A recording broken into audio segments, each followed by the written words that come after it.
Morristown, what's up, David? Hey, Mike.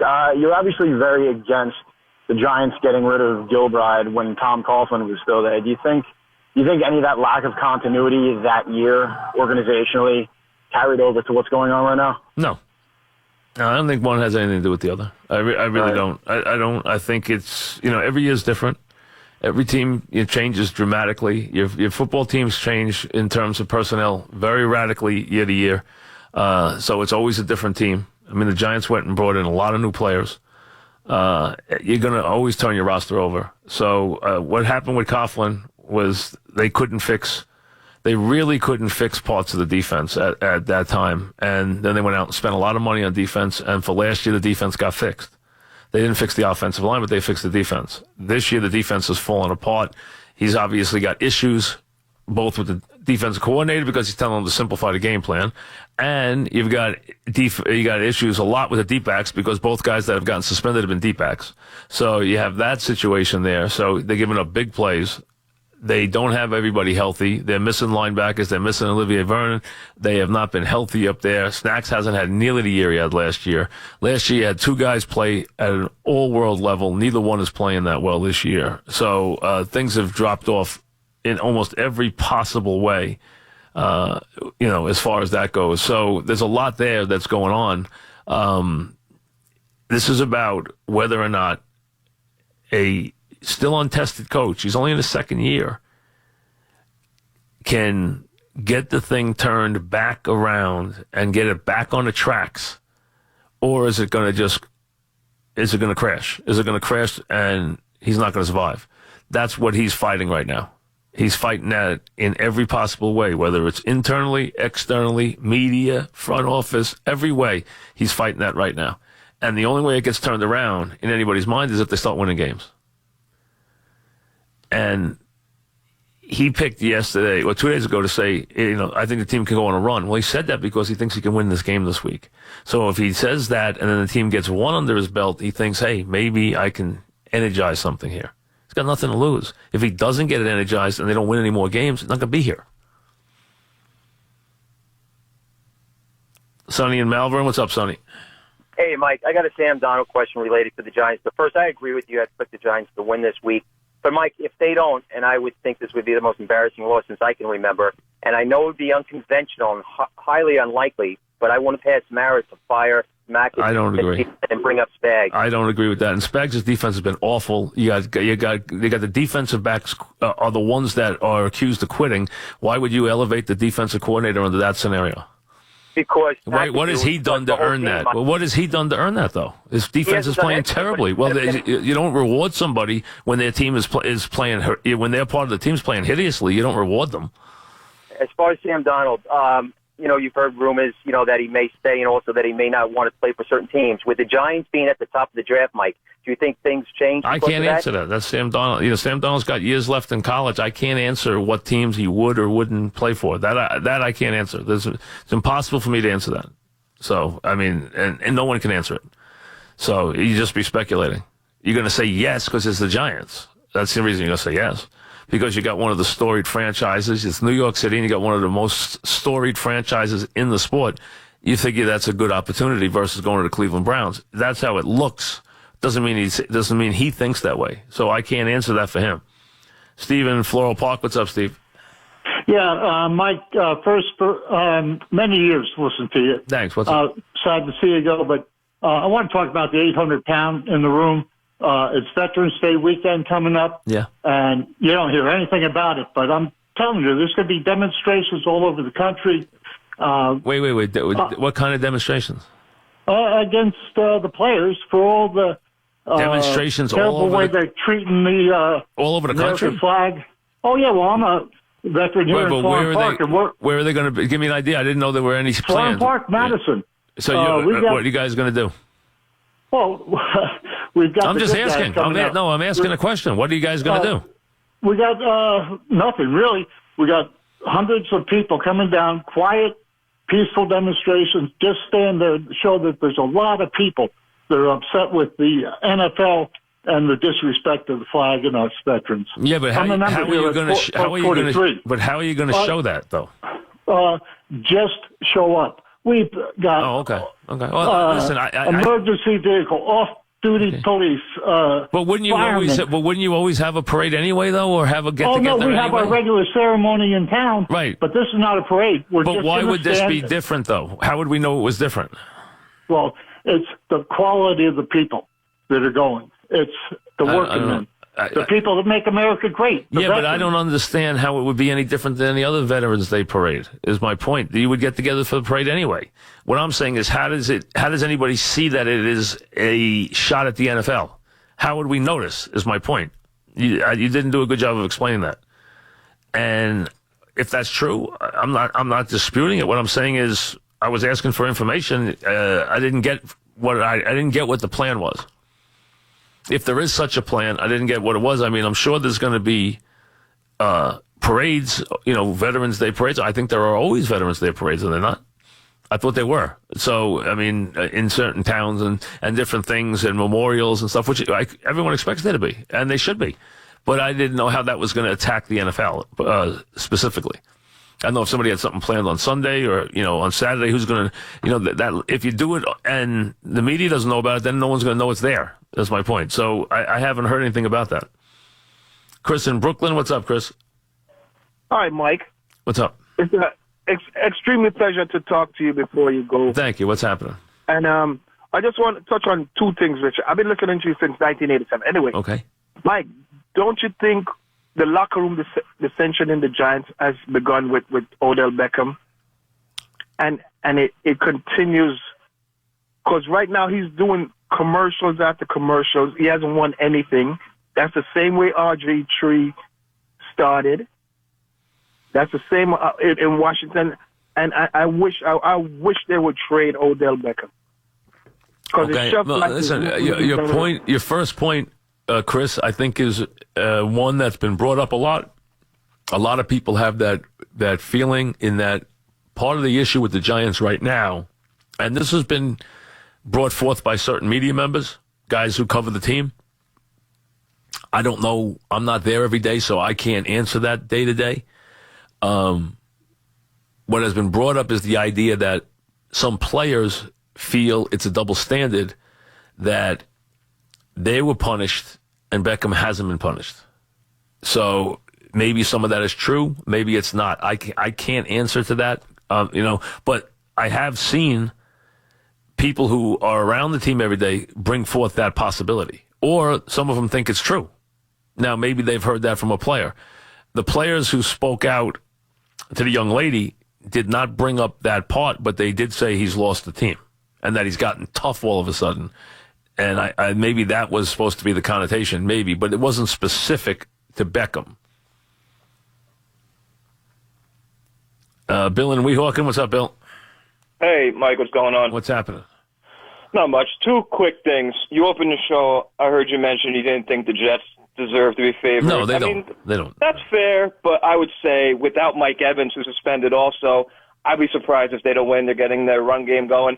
On the Giants, quick question. Mm-hmm. If they roll over again and don't play at all for this coach, what do they do? What does ownership do? Do they really let them go on? They realize that they have no choice but to let it go on. I mean, the interim coach thing doesn't work, okay? Even if it's as bad as last week, you think? Listen, it can get to a point where you can't have the guy in the building. That's very rare, though. If that happens, then you'll name one of the coaches an interim coach. That will not make the team better. It will not. You might get a jump for a week, but usually it settles right back down. What that will mean is that the Giants have decided to go completely forward. Another bad loss to the Niners would probably indicate that the Giants are already starting their plans for next year. I don't think they've done. If you're asking me today, is McAdoo gone? I would say no. If you told me that they went out and didn't lift a finger against the Niners, I would tell you that his chances of being back would be nil. So I think he's going to have to start to get this team back on the track now after hitting rock bottom last week, or he's just not going to be here. Now, again, interim coaching is just really done because it's a situation where he can't be around anymore. That's the only reason, because otherwise it doesn't ever fix anything in the NFL, because you're taking somebody off the same staff. It's the failed staff. The same guy is not, and have I seen teams pick up for a week? Sure. Absolutely. But they don't pick up for any length of time. Max in Long Branch. What's up, Max? Yeah, what's going on, Mike? And I happen to, it's the first time I think in my life following the Giants, I actually am semi-rooting for them to lose this week, unfortunately. But I think I have like a silly question.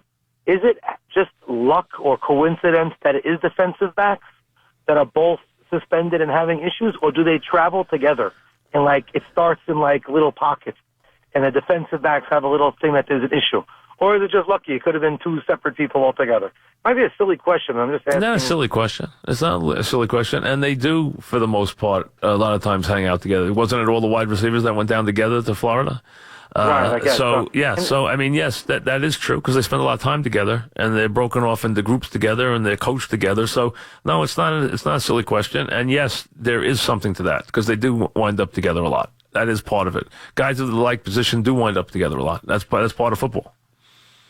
Gary in Great Neck, what's up, Gary? Hey, Mike, how's it going? What's happening? I'd just like to talk to you about Ben McAdoo's possible failure in keeping the Giants humble before the preseason.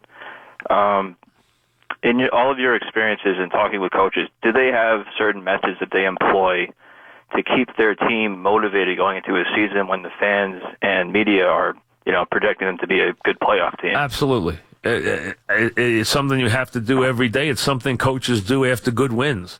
After big wins, good coaches go after their team unmercifully. They find something to be mad about, especially with really good teams. They do not want them to start to get lackadaisical. They don't want them to get satisfied is the bigger word, more than anything else. So a good coach knows when he has to hug his team. And after a bad loss or a game that was a broken-hearted game, you think they'd be mad? They wouldn't. They'd be loving. And then after a game where they did everything right except for one thing, he'll spend a day and a half harping on the one thing just to get them back on the edge and make sure they're not satisfied. Part of coaching is making sure your team is never satisfied. So yes, that is a major part of coaching, and motivation is and psychology are a major part of coaching NFL teams. Because intensity and bringing a team up to a game is a very different thing than other sports. Other sports, a lot of time you're dealing with tired players. You're dealing with long seasons. You're dealing with long weeks. With football, you spend the whole week building up to one performance. It's a completely different dynamic than all other teams. In baseball, you go in to win a series. You don't go into, you're not in there to win. You ever hear a baseball manager talk? What does he say? Win series. We just try to win series. No one goes in to win every game because you can't. The greatest baseball manager will tell you, I'm losing 1/3, I'm winning 1/3. It's what I do with the other third that's going to define me. The best teams lose 1/3 of their games. The worst teams win 55, 60 games. The worst team. So it's that middle third that is the difference. Everything lies in the middle there. It's a completely different dynamic when you're playing 162 games, when you're playing 16 games. So yes, football is different in that way. Absolutely. Matt in Westchester, what's up, Matt? Hey, Mike. Yes. I just wanted to ask, I don't know where the Giants go from here. I mean, McAdoo hasn't shown us anything to where he can keep a job next year. And I don't know. Well, you're not going anywhere. We got 8 games to play. You're not going anywhere yet. Just let the games play out. Let's see what the thing looks like. You're going to have a whole off season. You might be getting ready to have a new regime, but let's let the thing play out first. Yeah, you've only played 8 out of 16 games. You got 8 games left to play. Yeah, I just wish they'd show a little bit more hope of winning these games. I mean, every game has been so hard fought. Like they didn't stand a chance last week. Well, last week was, they have not been run out of these games for the most part, until last week. And last week was a team coming in and going in one direction that had a feeling about itself, and a team that was going in the other direction. And you saw 2 of them when they meet. That's what happens when teams like that meet. Same thing with Philly and Denver. One team headed down, one team headed up. When they meet, you get that. Giants, one team headed down, one team headed up. Makes a big difference. Mike in New Haven, what's up, Mike? Yeah, just quickly before my Goodell Goodell point. If I don't get the chance to call you again, stop with that. Go on. You call too much to tell me with a month out that you're not going to call again. No. Seriously, because I have to finish up my semester. I just wanted to say briefly, thank you for everything you've done for me, and I love you. I haven't done anything. Thank you, but thank you. I love you, big guy. But and also, if you ever wanted to get stop. Here's my Goodell point. Go. I know you've said in the past that the owners really like him because he makes them a lot of money. Yeah. But, when you think about the owners he's alienated, Jerry Jones and Robert Kraft, two of the most prominent owners in the NFL, and the chaos that he hasn't been able to quell, who do you think is still in his corner and why? And a lot. I just gave it to you. The biggest guys are in his corner. The guys and Kraft is on that six-man compensation committee that booted Jerry Jones. Kraft's on that committee. And they were pro Goodell with this new contract, and he's on that committee. But so are the two biggest supporters of him in the league, which I've told you many times are Rooney and Mara. Those are without Rooney, he doesn't become commissioner. Rooney and Mara have been enormous Goodell supporters. There's been plenty of other Goodell supporters in the league. As a matter of fact, most of the owners have been Goodell supporters. Because he has churned a tremendous amount of revenue. He also has defended the shield, which is what they want. They wanted a pit bull to keep the players under control, to keep the older players under control about what they thought was they're complaining about not being compensated for their medical issues, which they should have been compensated for, and the idea of just keeping the contracts churning and making more money and churning and making more revenue. And now what he has shown is that he handles crisis. Any big crisis, he's been a disaster in. And now you have guys who are factioning off, led, of course, by a guy who really usually goes one against the rest of the pack. He usually doesn't have a whole bunch of guys with him when he makes these moves, Jones. This is almost an Al Davis type move. Those are you. That is you against the world. That isn't you taking 10 owners with you. That's you against the league. That's you against the group. And I'd say Jerry right now is probably still him against the group. He might have gotten a couple of guys in his corner. He says he has 17. That's a lot. If he has 10, that's a lot. He says he has 17 guys on his side. We'll see. I don't know. I'm sure they haven't done a vote yet, but he says he can muster 17. Well, let's see if he can do that. If he can, Goodell's got a problem. Nick in Roxbury, what's up, Nick? Hello? Yeah, Mike? Nick, what's up? How are you? Good, what's happening? Question for you. McAdoo last year, right? He had his little mustache. He had his little, 1988 haircut. Right. This year he changed his whole regime. He changed his look. I think he got a little cocky. He got a little full of himself. And the players didn't buy it. I don't think they buy into him. I don't think they, like his personality. I don't think any of that. I think if they did fire him and you put Spags in there, not saying he's a better coach, but he's a likable personality. You know what I mean? He's a likable guy. Where McAdoo, he's cocky. He's not a likable guy. I'm sorry to say it. And nobody likes him in New York, in this New Jersey area. I don't think he's a fit for the job, and I think Maris realizing that now. You know what I mean? He's not the guy for the job. Well, he might be smart and all that. I think you're going to see that. You're going to see if he's the guy for the job. That's what these weeks are going to tell you.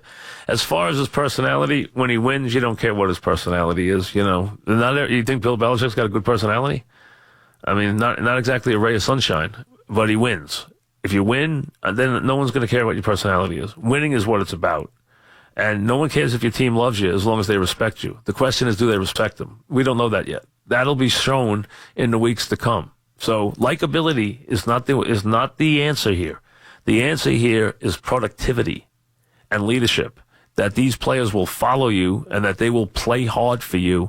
It doesn't matter. Football, part of it is a lead through fear that they'll take your job, that he'll cut you. That is a motivator in the NFL, that you will lose your job. That's part of how coaches motivate. And a lot of them are able to command respect, even though they're not loved. And you know what? That comes after they achieve something. Then they say, wow, you know what? This guy got a lot out of me. This guy is the reason why I got this big contract and got this big house. And this guy pushed me and yelled at me and pushed me and prompted me. And you know what? I went and made All-Pro or whatever it is. And that's when you it turns from respect to admiration because you say, wow, this guy really did help me accomplish a lot. And that's when guys years later come back and they love the coach because the coach led them. And they realized the things he was teaching them worked. Nowhere was that ever more evident than with Bear Bryant and the Junction Boys. Bear Bryant, if you know the story, went to A&M, didn't want to be there, under any circumstances, went there to a dust pit out in Texas and got a team that he had to basically break down. He chased off almost all the players, and he almost killed the other ones. And the things he did to these players was, by his own regard, and he was a tough man, by his own regard, were merciless. Playing guys with broken legs. I mean, just water almost killing guys.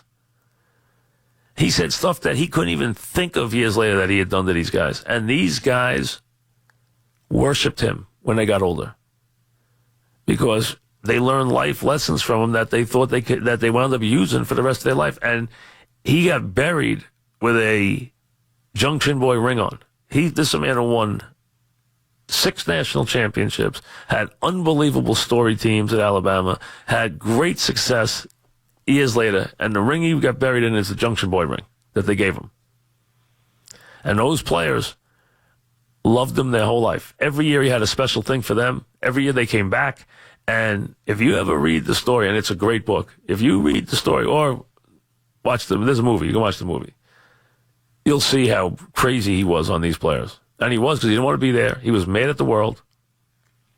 You know, he felt he was mistreated at Kentucky. He was waiting to go back to his alma mater at Alabama. And he went out there. They paid him a bunch of money, and he beat the heck out of these guys. I mean, really, just absolutely tortured them. And they loved him for it, which is crazy now. It's a different world. I understand that. But the point is, that's how football works. You don't have to have these guys love you. You have to lead them and make them be better players. And if they do and they're successful, that's where the admiration comes from. That they come back and they accomplish something. Here's the Mink Man.